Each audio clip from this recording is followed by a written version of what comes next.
रश्मि और अमर लॉकडाउन के चलते डेटिंग ऐप पर मिलते हैं।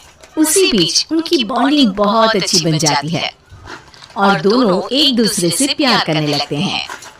बस लॉकडाउन खत्म होते ही चटमंडी पट शादी। उससे पहले घर में बात तो कर लो। अरे माँ पापा कभी मना नहीं करेंगे। अमर की बात सुन रश्मि खुश हो जाती है। ऐसे ही दिन बीतते हैं और देखते ही देखते लॉकडाउन खुल जाता है, जिसके अगले ही दिन अमर अपने परिवार के साथ रिश्ता लेकर रश्मि के घर पहुंच जाता है। अभी लॉकडाउन खुला ही है और कोरोना तो खत्म भी नहीं हुआ, इसलिए ज्यादा कुछ ना करके अगले कुछ दिनों में छोटे फंक्शन के साथ शादी कर लेते हैं। अमर के पापा की बात पर सब सहमत हो जाते हैं। कुछ दिन बाद दोनों की शादी हो जाती है और रश्मि अपने ससुराल पहुंच जाती है। बेटा, शादी तो तूने अपनी मर्जी से कर ली, लेकिन बहू को बोल देना इस घर में हुक्म मेरा ही चलेगा, इसलिए अपना राज जमाने की कोशिश भी ना करें। माँ, रश्मि को यहाँ सिर्फ प्यार, आशीर्वाद और अपनापन चाहिए, पैसा या राज नहीं। बेटी की बात पर सास मुंह बनाए वहाँ से चली जाती है और अब वो हर रोज रश्मि को परेशान करना और ताने देना शुरू कर देती है। देखो, ये है आजकल की लड़की, इंटरनेट पर लड़कों से बातें करते हुए इन्हें शर्म भी नहीं आती, और यहाँ तो देखो कितनी सीधी सुशील बनकर दिखा रही है।